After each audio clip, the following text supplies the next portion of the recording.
Mizzurna Falls is a 1998 open-world horror mystery thriller developed by Human Entertainment. The plot is incredibly ambitious, especially for the time that the game was made in. It's a game that I think that you should definitely play, but I understand if you haven't. It's a PS1 game, and it's an open-world PS1 game. It's pretty good, but it's incredibly obtuse. It doesn't control very nicely, and it has some extremely harsh time limits on everything. The game consists of 7 days, and you need to be doing specific things during those 7 days at specific hours, or else you'll just trigger the bad ending. So it's not a great player experience, and I get that. But I think it's a story that everyone needs to know about, because this game deals with some stuff that you don't see other games deal with, even today. So this is a video for all of you that will never play it, because this is Mizzurna Falls Explained.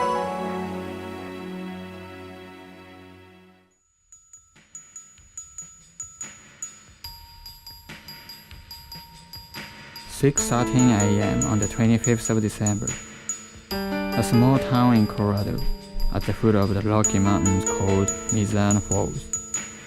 A girl was found in woods on the outskirts of the town, fallen and smeared with blood. The girl, named Cassie Flannery, had scars by an animal's claws all over her body. It seems she was attacked by a bear.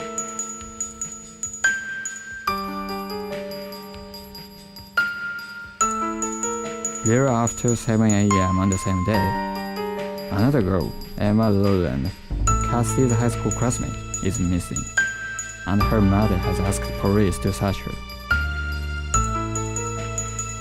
The state police started their investigation on relevance between the two incidents. At the time of Christmas, it is nothing else than a tragedy that struck a peaceful town of a population of 2,000.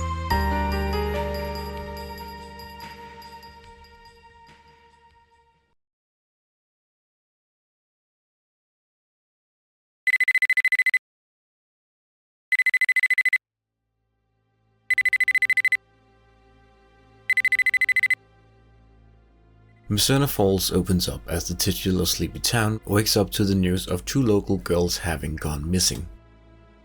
Our protagonist Matthew is awoken by a phone call from his friend Winona, who informs him that one of the girls missing is their friend Emma.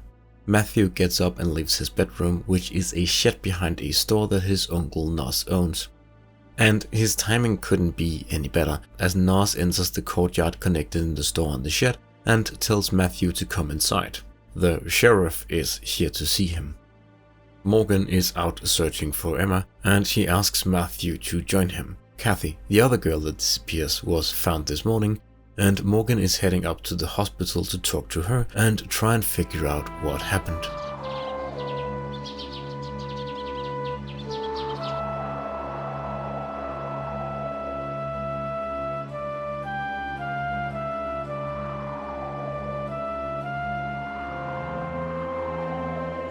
Matthew tags along, but as they're about to enter Kathy's hospital room, Morgan realizes that he's about to let a high schooler into a room with a girl that's been through God knows what, and he comes to his senses and tells Matthew to wait outside.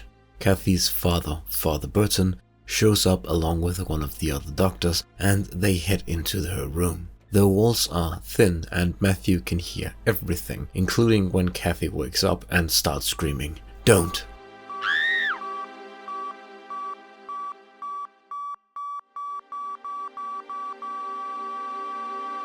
The doctors try and sedate her, but she dies, seemingly from fear.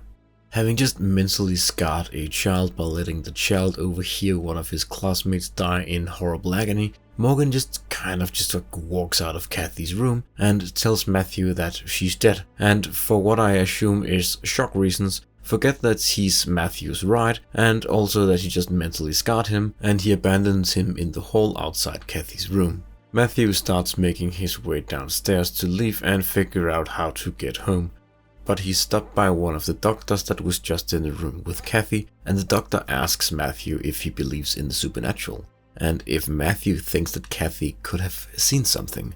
either out there or in her room, something that wasn't quite there in our world. They exchange a few words and then the doctor is called into another examination room and tells Matthew that he'll be at the bar later if he wants to talk. Again, like Morgan, forgetting that Matthew is a child. Outside the hospital, Matthew doesn't have to spend a lot of time figuring out how to get back home, as his friend Winona is here and she's brought Matthew's car with her. She tells Matthew that Emma's disappearance is now an official missing persons case, and Matthew decides to go to the sheriff's station and help Morgan piece together a timeline leading up to Emma's disappearance. At the station, he tells Morgan that he last saw Emma at 7 p.m. and then Hudson Lang, the sheriff's deputy, walks in and says that he has a witness that saw Emma at 10 p.m. The witness is Mel, a local delinquent, and he has been brought in for questioning. Morgan and Hudson go to talk to him about what he saw, and Matthew heads to the forest to talk to Cohen, the ranger that found Kathy this morning. Morgan initially objects to Matthew assisting, but he does acknowledge that he is short-handed and that Matthew is gonna investigate the case anyways, regardless of if he forbids it or not, so he tells him to call him if he finds out anything. At Cohen's cabin, Cohen tells Matthew about last night. He says that the forest felt eerily silent and that he knew something was wrong before he found the, at the time, still alive girl. He also thinks that she wasn't there alone, as there was a fire nearby and signs of multiple people. With the Kathy trail dead for now, Matthew figures he should retrace Emma's steps, and so he goes to her parents' house in the hope that he can find some clues in her bedroom. But her mother freaks out at the thought of someone disturbing her room, so Emma's father Steve asks Matthew to come back later and take a look. When things calm down a bit, Matthew asks Steve about Emma and he says that she came home about 8 p.m. yesterday and that she seemed tired and went to bed early. So either Mel is lying about 10 p.m. or Emma snuck out after saying goodnight to her father. Winona is also at the house and she asks Matthew if he can give her a ride home, as her dad doesn't want her out walking alone given what has just happened.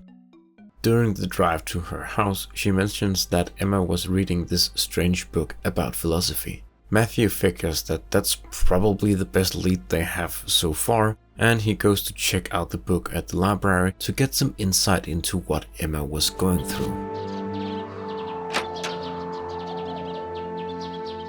At the library, Matthew runs into Emma's favorite teacher, and she mentions that Emma did seem a little distraught as of late, and that she's afraid that she might have run away. Matthew has a hard time reconciling what the teacher Liz is saying with how he knows Emma, as he only knows her as a very happy and ordinary girl. But when he goes to check out the book she was reading, a note falls out and it reads, "Nothing exists, and if it did, no one can be aware of it.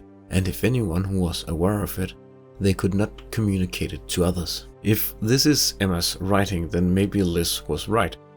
Maybe she was going through something. Emma's father has called a town meeting at the church, and Matthew heads up there and chats to Dr. Samuels, who was one of Kathy's doctors. He mentions to Matthew that it looked like Kathy had been attacked by an animal. And when Matthew asks how she died, Samuel says that the attack she suffered earlier put her in a fugue state, and when she woke up, something must have triggered a flashback that put her into shock and killed her. Matthew concludes that something in the room, or someone, must have caused the flashback, which means that either Samuels, James Loloma, Father Burton, or Morgan had something to do with Kathy's attack. And well, Morgan isn't exactly making himself look very innocent. He dismisses Matthew's theory and Cohen's feeling that there was something wrong in the air that night, and thinks that Kathy and Emma went into the forest to have some young people fun and lit a fire, and that's why there are several tracks, and that's how a bear was attracted and attacked Kathy and did God knows what to Emma. And then he kicks Matthew out of the meeting, as it's an adults-only town meeting. On his way out, Matthew asks Cohen if it could have been a bear attack. And while Cohen says that it's not impossible, he does say that it's improbable. Bears usually hibernate around this time, and even if they didn't, they don't really see humans as a food source. and whoever attacked Kathy didn't try and eat her or leave behind signs of mauling. Matthew pretends to leave the town hall meeting, but Matthew, being Matthew, of course listens in through the door, and he learns that Kathy had choke marks on her neck, but Morgan and Samuels both insist that this is an animal attack, although Morgan does concede that the whole thing is a little suspicious.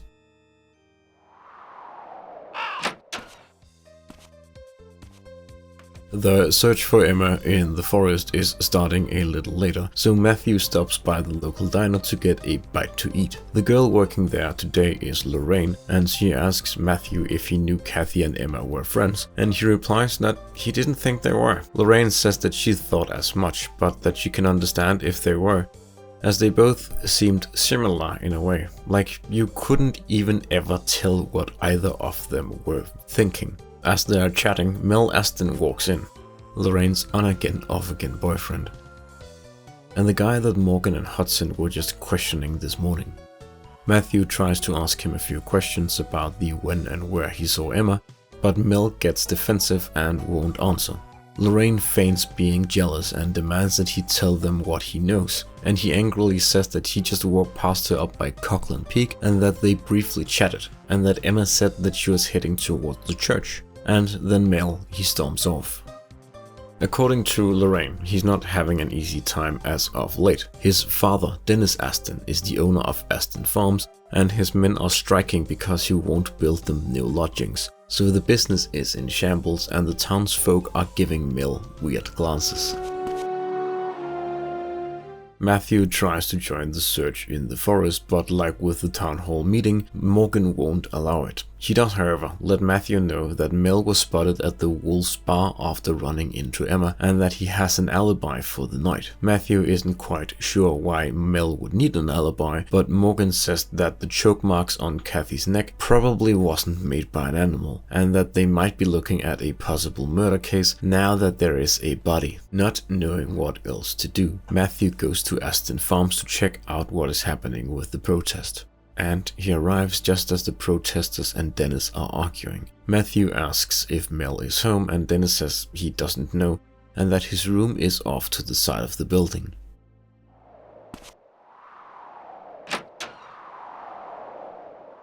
Matthew enters and no one is there, and then he finds a note, but just as he does, he hears Mel's bike pull up outside and Matthew hides in a closet.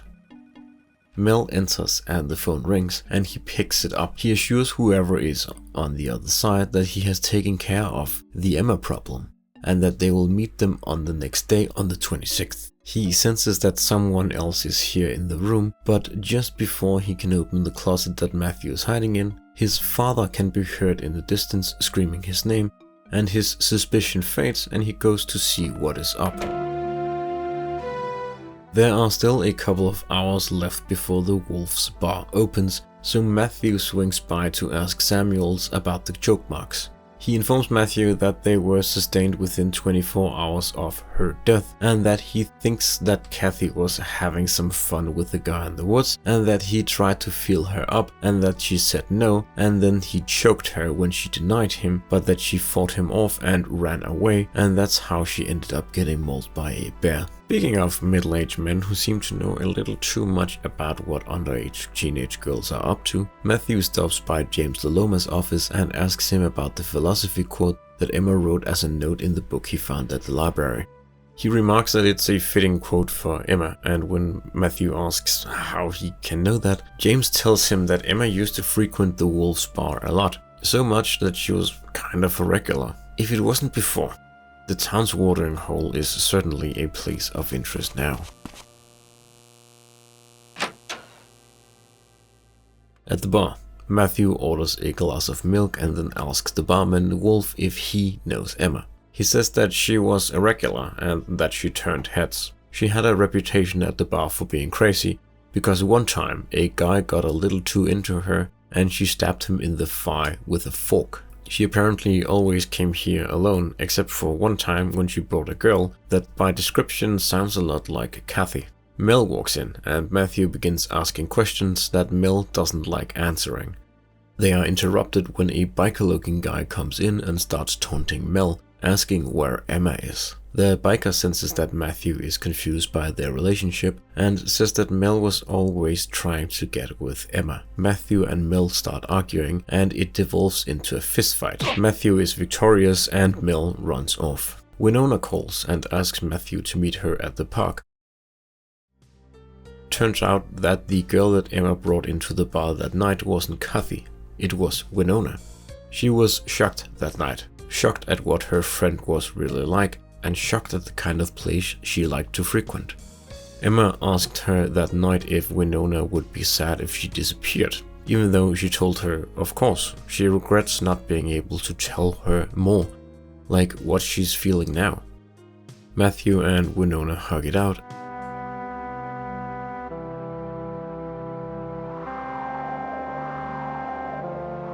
And they drive back to Winona's. They bid each other goodnight, and Matthew heads back to his shed behind the store to catch some sleep. It's been an eventful day, and I have a feeling that tomorrow will be even more so.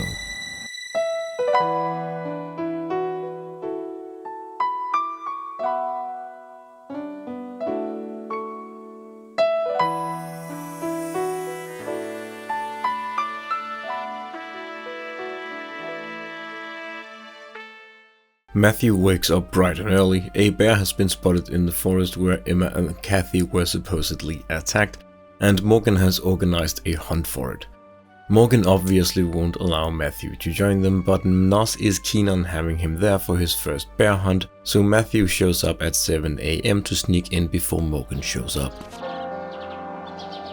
One of Morgan's deputies is already there, but he has to piss so bad due to the waterfall nearby making a very loud sound mimicking running water, so he abandons his post and Matthew uses the opportunity to run past him and join the hunting party, consisting of Morgan, Nos and Cohen. Morgan insists that it's too dangerous, but Nos insists that it's not, and Morgan gives up and lets him tag along. The four split up and Matthew tags along with Cohen. They pass by where he found Kathy, and he explains that when he found her, there was a ring of fire around the tree where she was at, and that the whole thing looked like an altar of some sort. As they're examining the claw marks that something left behind, they hear a gunshot, and a little way in the distance, they find a deer without a head, and then the head seems to get thrown at them.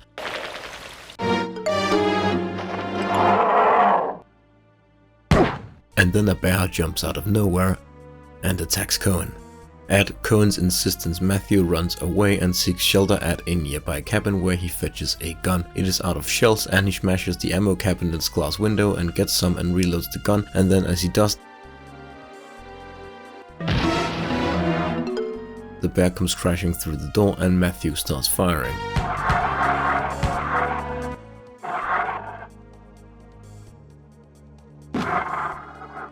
The bear goes down, and after Matthew takes a few moments to compose himself, he looks the bear over and finds a strange necklace attached to it, a tribal necklace, probably of Native American origin.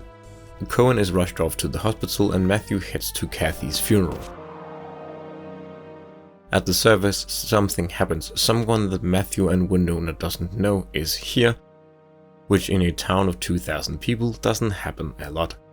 Especially not when the town is currently cut off from the outside world due to a rock slide. As they are talking about the mysterious woman, she approaches them and asks if they were friends with Kathy, and they reply no, and she says that she figured as much, and then walks off.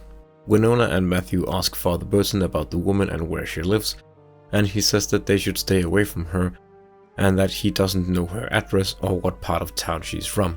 Matthew was trying to go see Cohen earlier, and the old woman that hangs around the hospital said that she would tell him a secret if he bought her some cigarettes. So he heads back into town but stops by the diner first for breakfast, and asks Lorraine about the motel room that Mel is renting. She had no idea that he was renting a motel room, and no clue as to why, since he lives in town. On his way to the hospital with Barbara's cigarettes, Matthew stops by Emma's house and he tells Sarah that he doesn't think Emma was killed by the bear that attacked Kathy, and she seems to liven up a bit and allows him to take a look at Emma's room. In her bathroom he finds a ring with the initial I, and in her bedroom, hidden under a vase, he finds a mysterious key that Sarah doesn't recognize. He asks Winona about it, and she says that it looks like a key to one of the lockers at school, but that now is not the time to go and check it out, which confuses Matthew, but he agrees to save it for another time. As he's leaving, Matthew chats up Steve and he asks if he thinks Emma knew Kathy, like in a friend way, and Matthew says that he doesn't. Steve mentions that he once saw Mel and Kathy outside the bar and thought it to be a strange coupling. Their conversation is then suddenly interrupted when Sarah screams from upstairs someone has broken into Emma's room, or at least she thinks that someone has broken into Emma's room. Morgan is summoned and doesn't find any signs of a break-in, but Sarah swears that she felt someone in there, and that the window was open, which it wasn't when she was last there. Matthew and Sarah head upstairs to check, and they find that the drawer where Emma kept her diary is open and that there is no diary inside. When Matthew heads outside to check for signs of a break-in, he runs into the neighbors, who tells him that he should go ask a very nosy old man that lives in town about what he knows. The old man, Mr. Perry, says that he saw someone leave the house and that he was dressed like Jason Voorhees and that he left on a motorcycle that he has seen outside the diner many times. That sounds like someone we know. Having his suspicions that it's Mel that the old man is talking about, Matthew heads home and takes a nap and then heads to the cemetery where he knows Mel will be later. Mel is meeting with the bald guy that Matthew saw him get antagonized by at the bar yesterday, and the bald man asks about the money that Mel owes. Mel assures him that he'll have it by noon tomorrow, and the bald man accepts this arrangement, but threatens him that he better have it or else someone is gonna be pissed.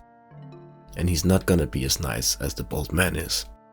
Matthew follows Mel, and Mel heads into the diner. Here, Matthew overhears him talk about a plan with someone. The someone is afraid that something is gonna go wrong, but Mel assures them that it's all gonna be fine if they just keep the customers calm. A lot of townspeople have mentioned that the otherwise pious Kathy has been spotted at the Wolves bar many times, and when Matthew goes there he sees Father Burton lurking around outside, and when Matthew asks Wolf about it, he says that yeah, Kathy, she comes here, and that there's someone else that also comes here that she's friends with, and that's probably the woman from the funeral, Loretta. When Matthew shows him the ring with the eye on, Wolf says that he better put that away, and that it's a symbol that bad people use to identify each other. And speaking of eye, the bar singer Isabella comes out on stage and says that she won't be performing tonight for personal reasons and that she'll be back tomorrow. Matthew wonders about the singer's name and the initial on the ring, but then decides to call it a day as she's not singing and not taking visitors. And on his way out he runs into Father Burton. Matthew has learned that the necklace they found on the bear was a necklace that Kathy had been seen wearing around town, and when Matthew asks why Kathy, a devout Catholic, would be wearing a sacred Native American necklace, Burton dismisses it as just some knickknack that he found in the church basement, and that Kathy took a liking to it. He says that she stopped wearing it a while ago and that she gave it to someone who needed it more.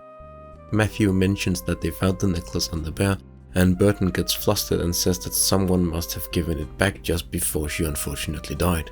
On the drive back to the shed behind Noss's store, Matthew wonders if the someone that needed the necklace more is the person that Kathy referred to as the devil, and if Burton was completely truthful about the necklace.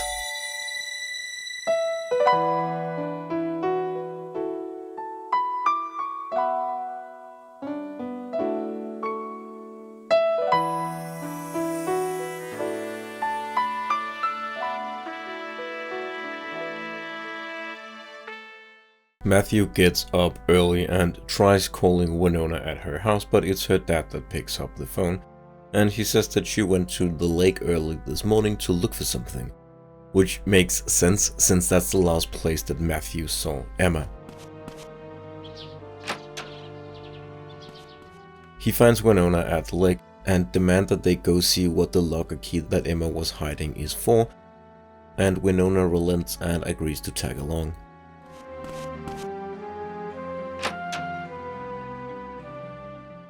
After tricking the on-duty teacher Liz to let them in, they open the locker and find a floppy disk and a disposable camera. Matthew says that he's gonna take the film to get developed, as the pictures might contain clues as to where she would have gone, and then figure out what to do with the floppy disk. And Winona says that she'll go visit Father Burton and try and dig some more answers out of him, and maybe figure out why Kathy and Emma knew each other and hung out, and how half the town seemed to know about it but not Emma's best friends. Matthew drops off the camera at the photo kiosk and then heads to the station, and he gets Mary Lou to take a look at the floppy disk. She says that it contains sound data and that she won't be able to play it because it's supposed to be inserted into a keyboard or some other kind of digital instrument.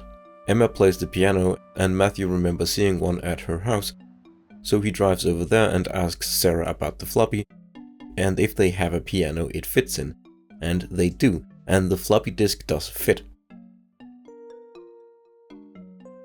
A bittersweet composition plays, and Matthew figures that he should ask James if he knows anything about it, since he seems to know so much about Emma and what she was into, for some reason.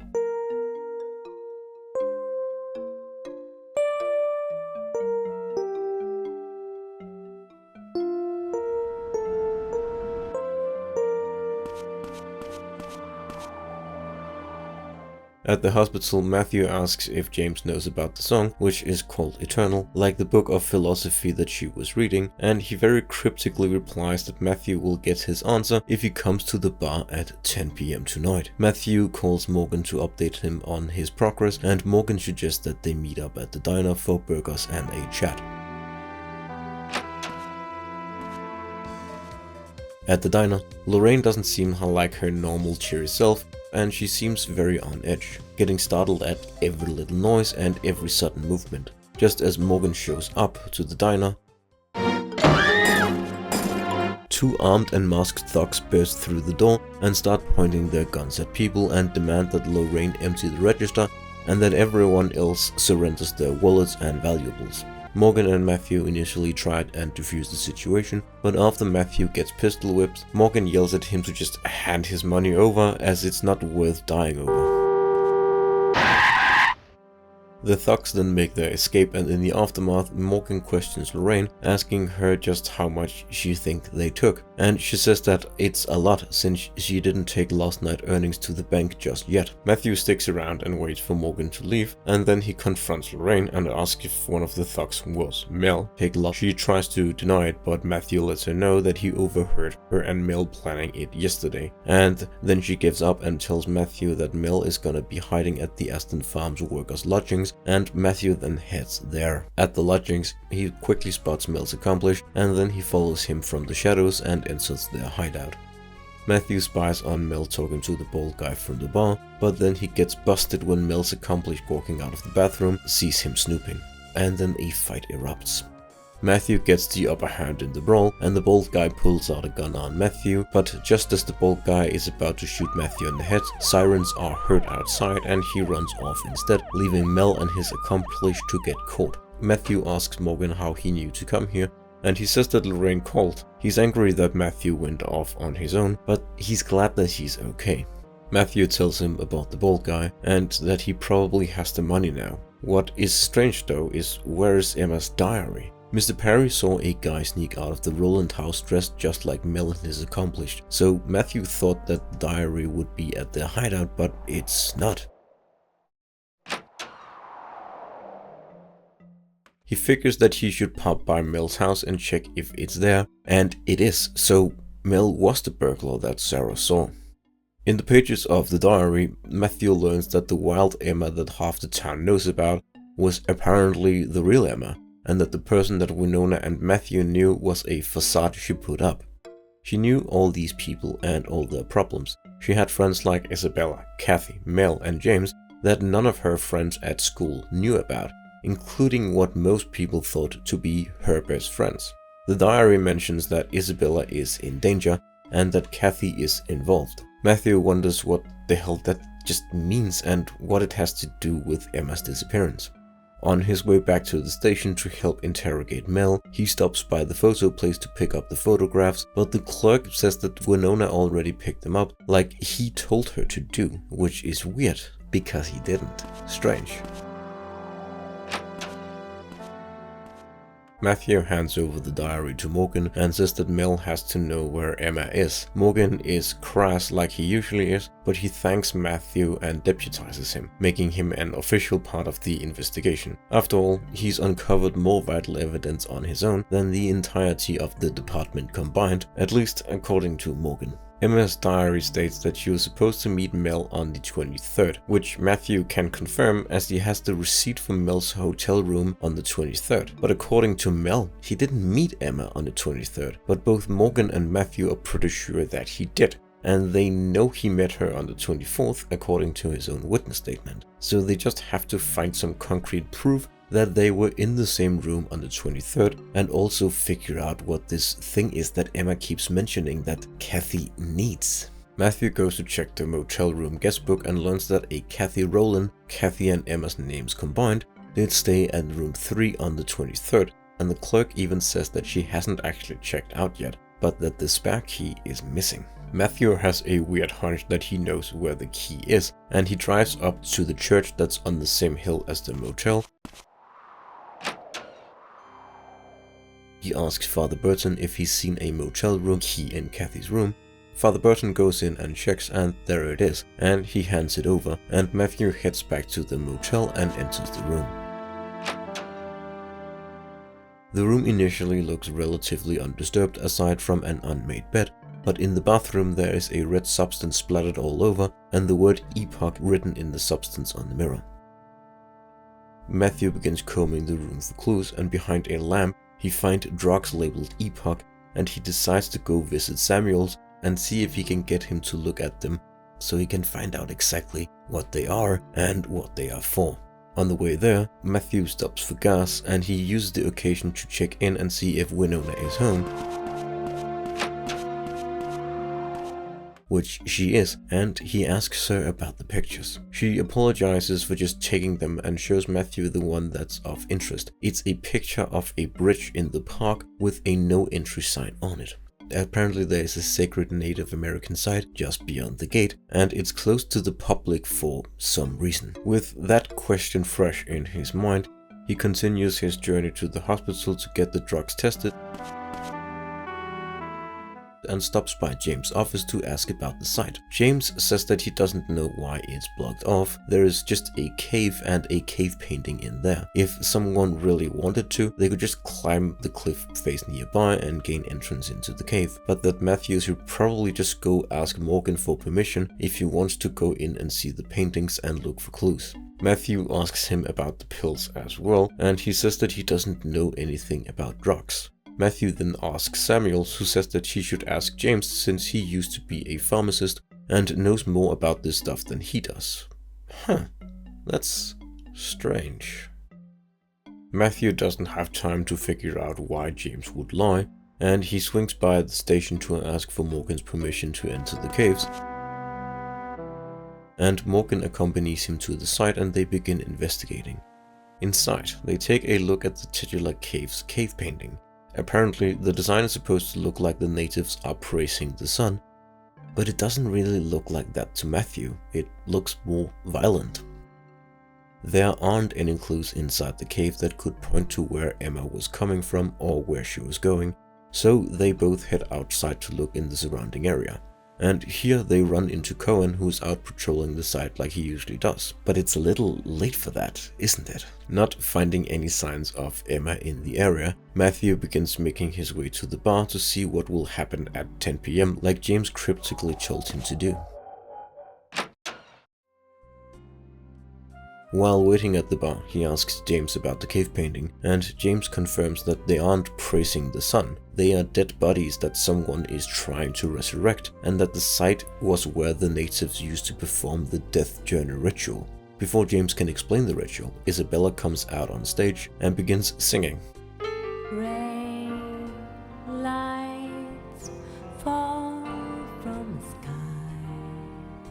The melody, it's eternal, like from the floppy disk, and the lyrics, they're describing the death journey ritual, how the native used it to send someone temporarily to the afterlife so that they could gain the vast knowledge of their ancestors, including maybe the secret to immortality, and bring that knowledge back to the world of the living. like a stream inside my life. Red lights surrounding me, fill me with a limber. Red lights, infinity, sacred symbols, I've seen them somewhere. Moments, stops and songs, sunbathed into the hair. Matthew asks James if Isabella has been singing here long, and he says that she only moved to town a month ago. He tries to go talk to her up on stage, but one of Isabella's overzealous fans then attacks him. Matthew fights off the stalker and Isabella thanks him, but before he can ask her any questions, she disappears. Matthew asks James if he knows how to get in contact with her, and he tells him to just follow her when she leaves the bar at midnight. Isabella leaves as scheduled, and Matthew tails her to the dumpy apartment building in town. Matthew loses her trail when she enters the building, and he doesn't want to go knocking on every door to find her, not at this hour at least, not in this neighborhood. But he does have one lifeline here. Nas is a resident of the building, and surely he must know her and what number she lives in. He doesn't know an Isabella, but when Matthew describes her, he exclaims that he knows who that is, he just didn't know her name. Nas says that a lot of dodgy looking men come in and out of that apartment, and that Matthew should stay away from there and go chase some other woman. Not being one to do what he is told, Matthew then of course goes to her door and tries to look through her keyhole, and one of the dodgy looking men shows up and knocks him out. When Matthew comes to himself, he is in what he thinks is Isabella's apartment, and while rummaging through her stuff, she comes out of the bathroom only dressed in a towel, and then turns on some music. Nothing ever comes of the towel thing, she doesn't take it off. Yeah, don't be horny. She tells Matthew that he shouldn't go snooping around, because something bad could happen, not as a threat, but as a warning. She asks if he's looking for Emma, and he replies that he is. Isabella says that she doesn't know her well, but she kind of knows what she was going through, feeling lost, not feeling like she belongs. She used to be like that herself, when she lost her husband in a car accident. Her husband was Wolf's brother, the owner of Wolf's Bar, and Wolf asked Isabella to come to town and live here while she put her life back together. Isabella was in the car when her husband died. They were both in an accident. Isabella was even legally dead for a while, and when she was resurrected, there was a melody stuck in her head, and she wrote it down as a composition. She didn't have a name for it until Emma suggested Eternal, and Isabella thought that it couldn't be more fitting. The phone rings, and Isabella tells Matthew to leave and don't come back, because something might happen if he does. Someone else might be here, and they might not just knock him out like the last guy did. Before Matthew leaves, Isabella says that she's made a deal with the devil, and that she's traded her life for her freedom. Matthew offers to help, but she says that he's just a kid. She appreciates it though, and then tells Matthew to get the hell out of here before someone comes by and checks up on her. A certain he. A person that Matthew definitely don't want to run into. Matthew, for once, does as she suggests and heads back to his shed.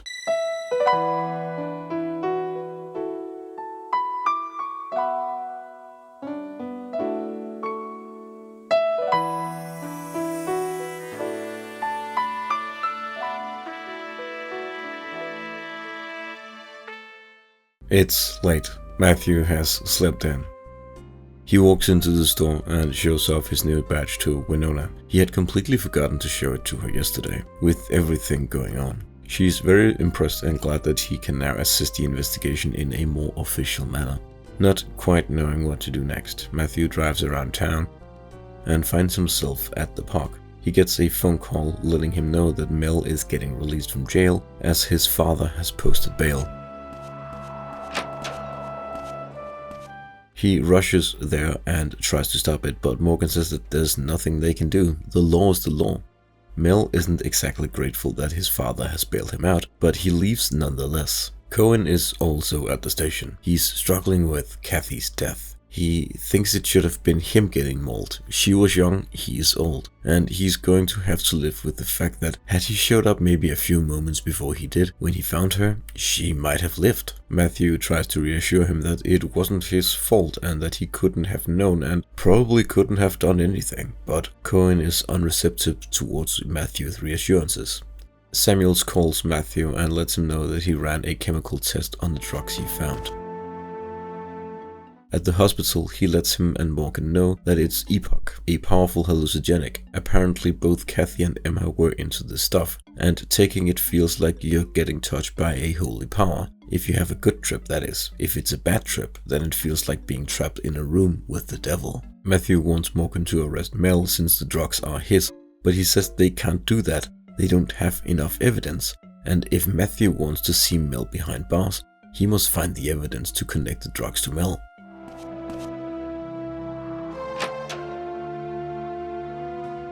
Matthew meets up with Winona and tells her about Epoch. She asks if he thinks that Emma was addicted to it, and he says that he doesn't think so. He says that they must believe in the Emma they knew, but Matthew says that Epoch has something to do with why she disappeared and that Mel is involved somehow.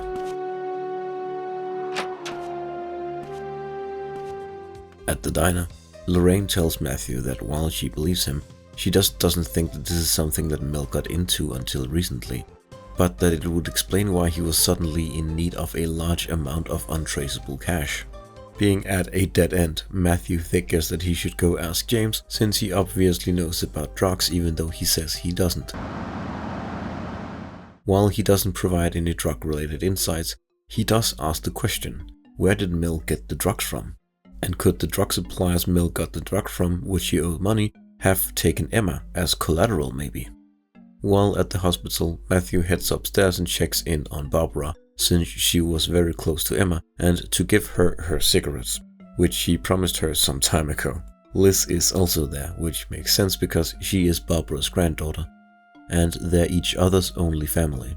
Barbara raised Liz after her parents died in a mysterious car crash many years ago, something that Barbara doesn't want to talk about. But Liz wants to talk about it even less, and she walks out of the room and says that she's heading to the cemetery. Liz's parents' death keeps coming up in Matthew's investigation over and over again, so he follows her and asks her about it. She says it's only been 10 years, which doesn't sound like the thing Barbara is upset about, as she keeps referring to a thing happening when she was a kid. Liz clarifies that the car crash that Barbara is still upset about wasn't a car crash at all. It was a murder, and the victim was Barbara's sister. She was apparently killed as part of a ritual sacrifice. A town local named Cougar tried to use Barbara's sister as a guinea pig to perform a death journey ritual, like the legends of old. Seeing the parallels between that case and the current one, Matthew pressures Barbara to tell him more, and she relents. Cougar was a weird man that lived at the church and helped out Father Burton. Everyone thought that there was something off about him, and one day he kidnapped Barbara's sister and performed the death journey ritual and killed her in the process. But before the authorities could catch him and question him about the house and whys, he killed himself. Barbara was very upset back then. She felt robbed of closure, and understandably so.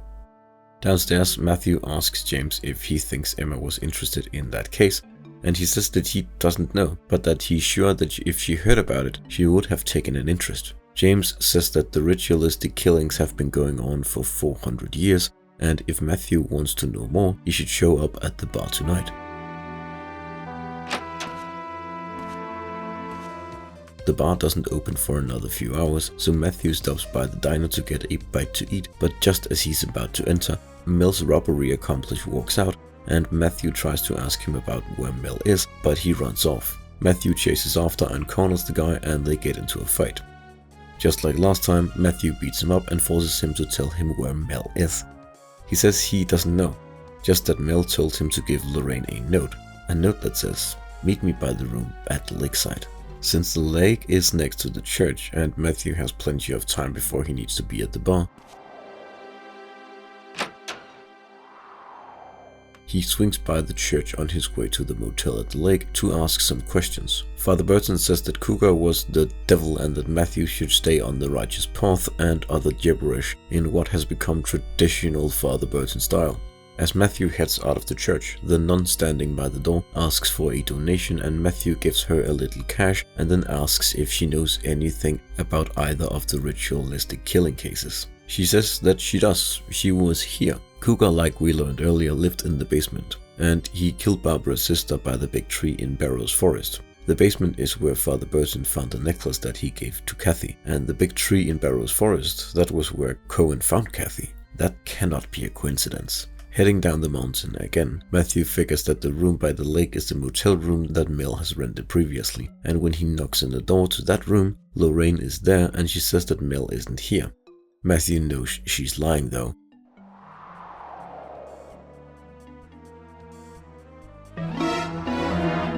And then he sees Mel run off and get on his bike. Matthew gets in his car and chases after him. He catches up to him and he rams his bike off the road, and Mel takes a tumble.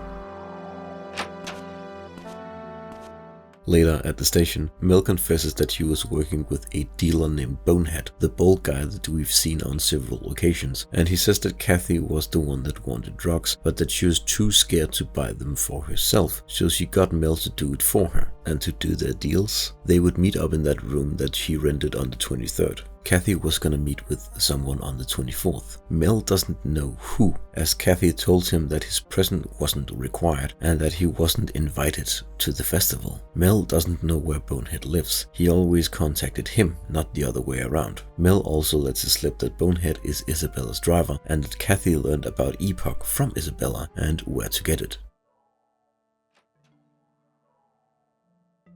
Matthew heads to the bar and asks about Isabella, but Wolf says that she's not here and asks if Matthew is the guy that's been creeping around her apartment. He acknowledges that he is and asks about her driver.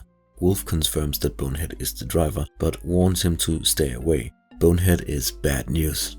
Matthew then notices that Morgan is here too, and Morgan says that he's not gonna throw him out. He figures that Matthew isn't here to drink, but here to gather clues. He's not wrong now, is he? Matthew exits the bar and heads back to town.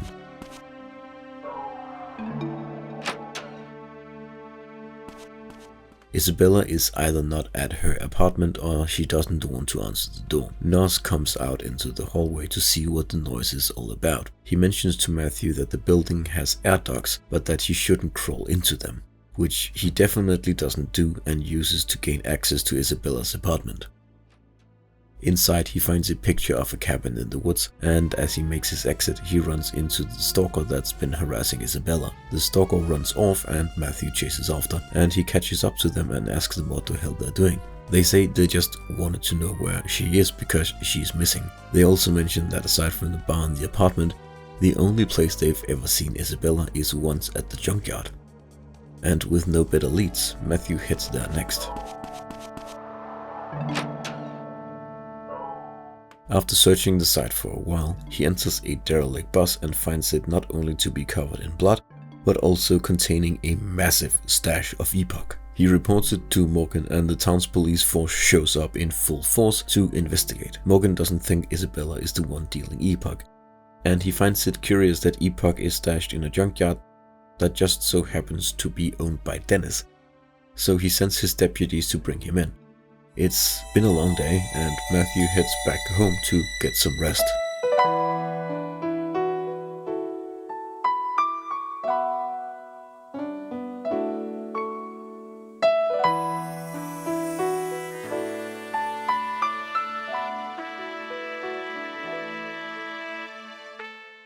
Matthew heads to the police station to see what came of Dennis's arrest, but as he shows up,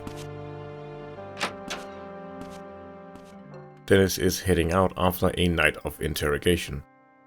He owns a lot of land and was apparently not aware that he owned the junkyard, so Morgan has no grounds to hold him and no other evidence that connects him to the drug dealing or the murder.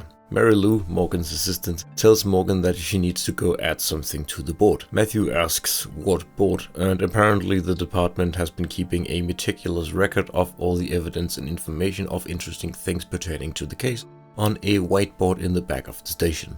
Matthew examines it and realizes that all of Aston Farm's holdings have some kind of connection to the Epoch drug. The workers' lodgings that Dennis refuses to renovate were used by Mill as a hideout. The junkyard was used to store the drugs, and the apartment building that Isabella lives in, a woman that's connected to the drug dealing, is also owned by Aston. After complimenting Mary Lou's sister, Matthew asks if he owns anything else in town, and she says that he owns a cabin by the lake. And it's that cabin by the lake, that one from the pictures in Isabella's room. Matthew has to go there.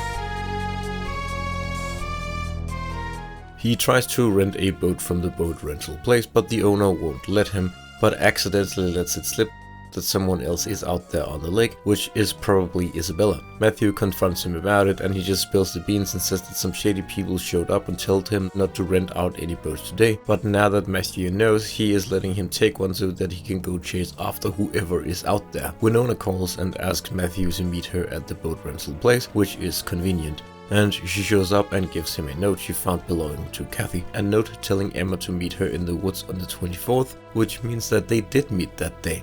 What is more odd is that it has a phone number on it, and when Matthew calls, it's apparently Samuel's office number. It's not the time for that right now, but why is his number on that note? Matthew gets in a boat and starts rowing out. Before long, the cabin from the pictures comes into view. He ducks and begins snooping. Inside, he sees Isabella argue with someone. They're fighting over what happened to Emma and Kathy. Isabella is worried that the man she is arguing with is gonna kill her like he did the others, but he lets her know that Emma is alive. For now. The mysterious man leaves the cabin and Matthew goes in to rescue Isabella. She's reluctant to go with him, but in the end, he convinces her. But outside the cabin, the man comes back and attacks Matthew. Matthew fights the guy off and yells at Isabella that it's time to go. She lets him know that Emma is still alive, but before she can tell him where she is, the mysterious man shoots her. Matthew gets her into the boat and rows her to the other side where an ambulance takes her away. He lets Morgan know that Emma is still alive and that they need to go get Dennis because he knows where she is. He also asks about the man in the cabin and what happened to him, but Morgan doesn't know what man he's talking about. Hudson interrupts and tells him that he found Dennis, but that he's dead. Shot himself before they could get to him. Just like Cougar did all those years ago. He apparently wrote a suicide note admitting to being the one behind the Epoch plot. That's convenient. At the hospital, Matthew tries to visit Isabella, but she's still unconscious. They remove the bullet and she should pull through, but it will be a while before she wakes up. While he's here, Matthew confronts Samuel about Kathy having his number. He initially denies that he knows her, but Matthew presses him and he admits that he had drinks together. Him, Kathy and her friend Loretta. But he says that he doesn't remember much, which sounds a little bit convenient, doesn't it? Later, at the station, Morgan tells Mel the news about his father, and he doesn't really take it well. Hudson takes him to the hospital to identify the body and say goodbye before he's released. Morgan brings in Wolf for questioning and learns that Dennis and Isabella had an arrangement. She'd get to live in the apartment for free, and in return she would bring him Epoch customers, and that he also made sure that Bonehead would be her driver so that she would never be kept out of sight. So does that mean that Mel was getting extorted by his own father for money without knowing it, and maybe vice versa, but with Bonehead fully aware of the situation? As if this whole thing with the Epoch drug wasn't weird enough, something seems to be up with Father Burton. Matthew spots the thugs that beat him up outside the bar one night, praying at the church, and Father Burton seems to think that it's the most natural thing in the world, that they've finally seen the light. To make things even weirder, Father Burton has stated multiple times that he had no idea about the life that Kathy lived in secret, but then Loretta calls Matthew and asks him to meet her at the bar. And here she tells him that she used to hang out with Kathy, but one night Father Burton came into the bar and Kathy was horrified, and that was the last time that Loretta saw Kathy until the 24th. On that night, Kathy seemed hard to get in contact with, and Loretta kept calling her name over and over and over again, but she didn't answer.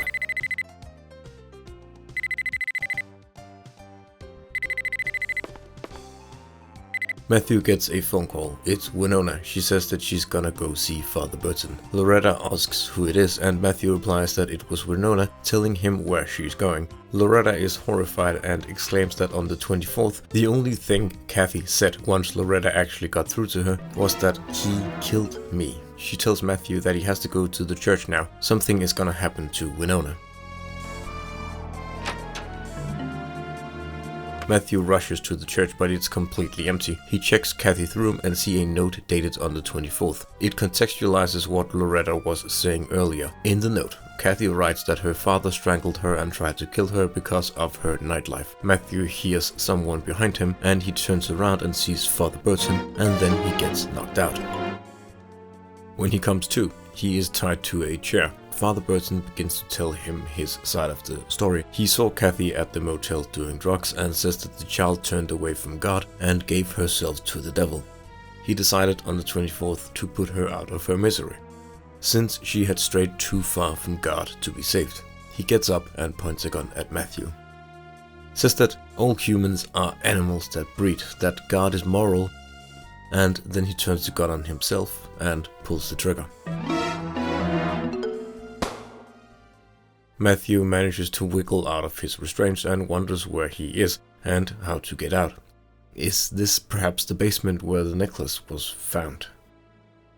After looking around for a while, he finds his way out. Upstairs he runs into Winona and he tells her about what just happened. The police show up to clean up the crime scene and Matthew tells Morgan everything.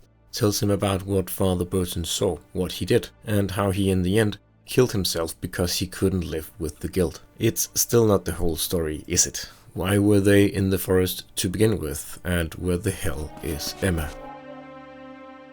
Matthew heads to the woods to do a sweep and see if there's anything he missed. He doesn't find anything, just the same old clues that don't quite line up and no sign of Emma. He stops by Cohen on the way home, but he doesn't answer, which is weird because it's late and he saw his car parked at the cabin when he was heading into the forest. He tries the door handle and it's open. He heads inside, but he's not here. He walks upstairs and see him collapsed on the floor, and he rushes to his aid and calls an ambulance. Later at the hospital, Samuels reassures that it's just exhaustion and that he will be fine, but that he won't let Matthew see him for now, which is weird if he's fine. Matthew decides not to make a big deal of it and heads home to get some much needed rest. It's been an eventful day.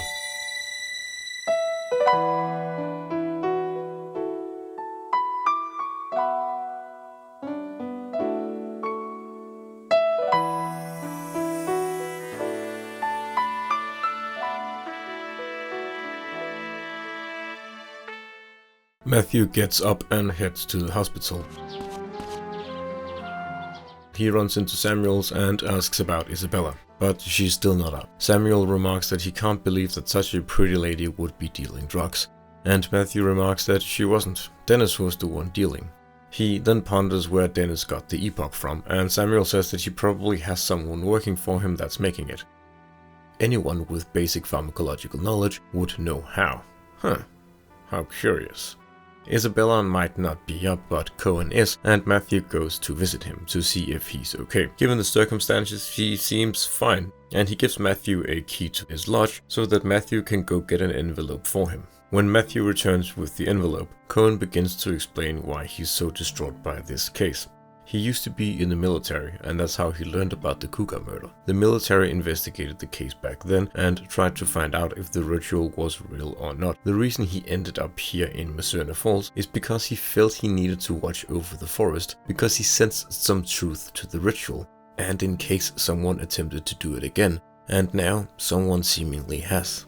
He also explains that the necklace that Kathy was wearing is part of the ritual. The person going on the death journey needs to be wearing it to complete the ritual, so Kathy and Emma had to be knowingly performing it. Matthew decides to play the Eternal song for Cohen.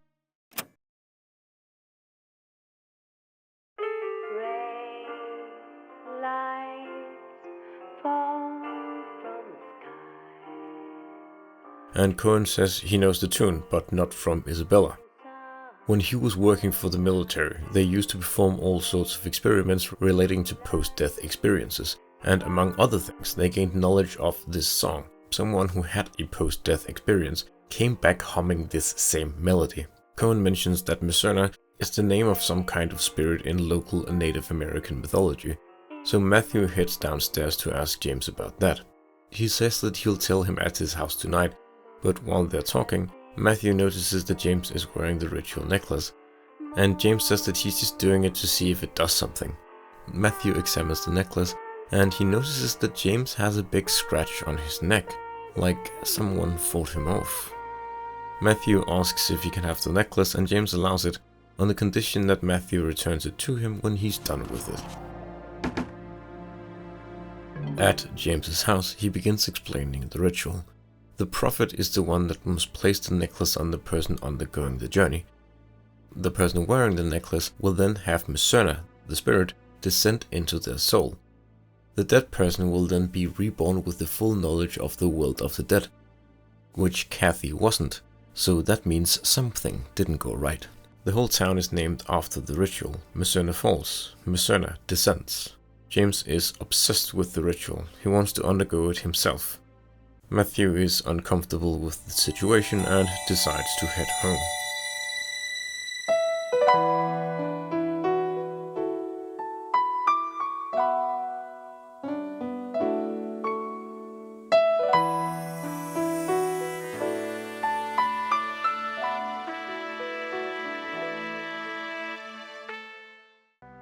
The phone rings. It's Nas. Matthew has a visitor. It's James. He's stopped by to give Matthew a book that he's been interested in, but it's just a ruse. He's here to give him a lecture about educating himself, rejecting modernity, and embracing tradition. After he's done with his sermon, he tells Matthew that whoever the killer really is, he's gonna try and do something to Isabella, since she's the only witness left. Matthew calls Winona's house, but it's her dad that answers, and he says that she went to the hospital and that he is a little worried about her. So he asks Matthew to go there and see if she's okay. At the hospital, Matthew finds Winona sitting outside Isabella's room, almost like she's standing guard. Wolf walks up and asks if Isabella is conscious yet, and gets told that she's not. He then says that she better get up soon, or the bar will start to lose money. Matthew gets angry at this, but Wolf assures him that it's just a joke. As Wolf walks away, Winona says that he's the guy that saved her and Emma that night at the bar, when that creepy guy was hitting on them. Good on Wolf, I guess. And I have a feeling that the creepy guy was probably Samuel's. Matthew heads out and tries to catch up with Wolf. As he enters the parking lot, he sees Wolf get in a car with Bonehead. What the hell? Deciding that Bonehead needs to pay, Matthew heads to the bar,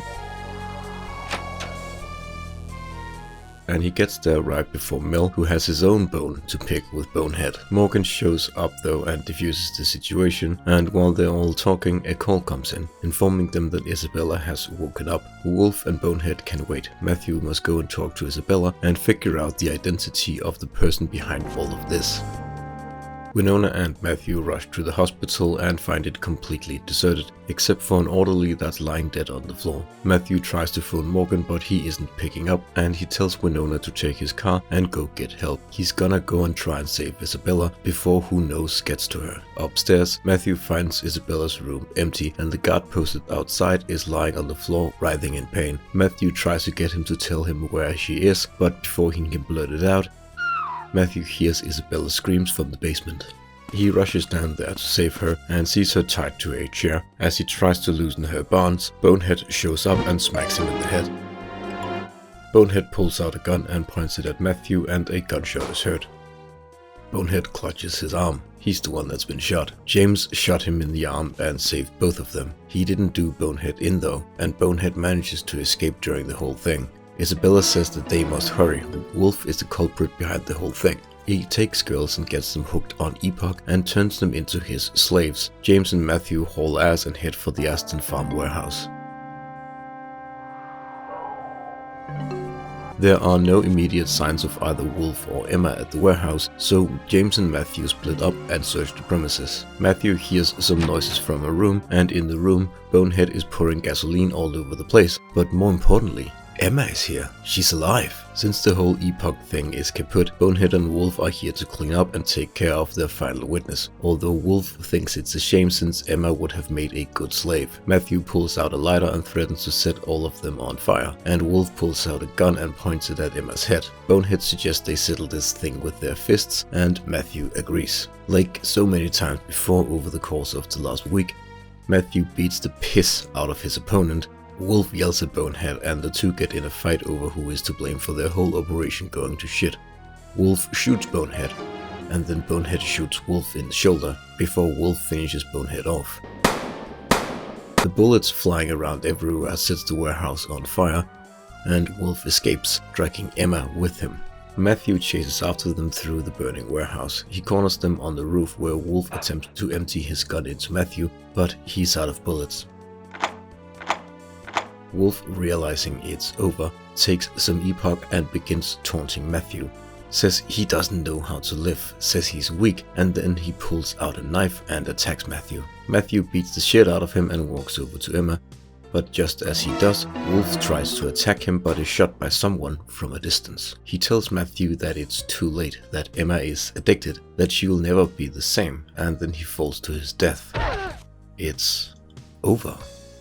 Bonehead and Wolf's corpses are found and taken to the morgue, and Emma to the hospital. She's in critical condition, but she will pull through. In the light of tonight's events, it doesn't seem like Dennis was behind things after all, and probably had very little knowledge of the drug operation, if any.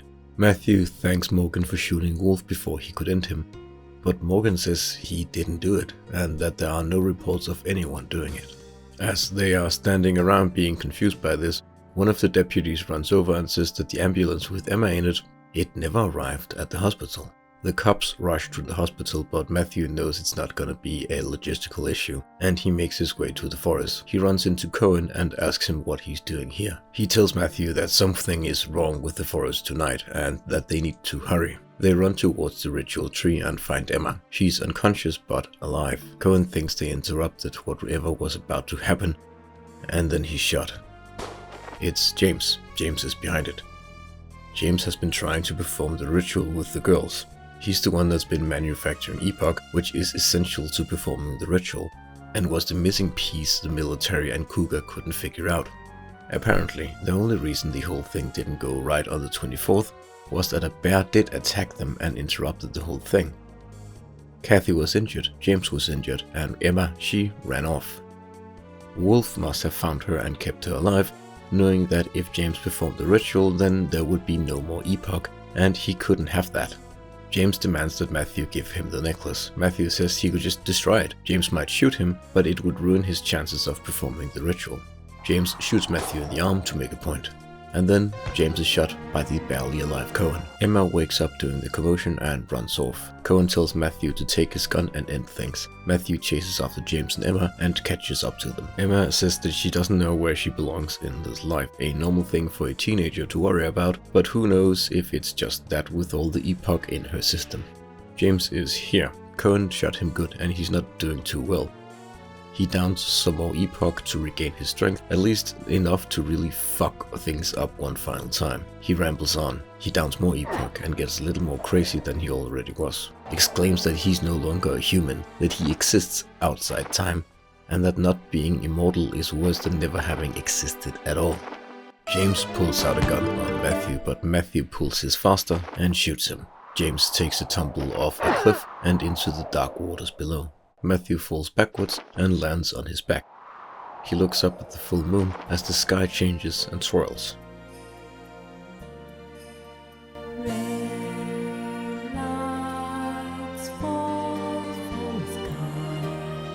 Matthew survived.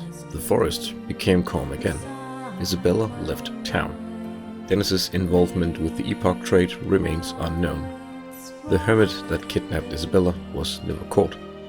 How Cougar learned of the Death Journey ritual was never discovered. It is unknown if Liz's parents' accident was just a coincidence. We don't know how much the military has found out about the Death Journey ritual now.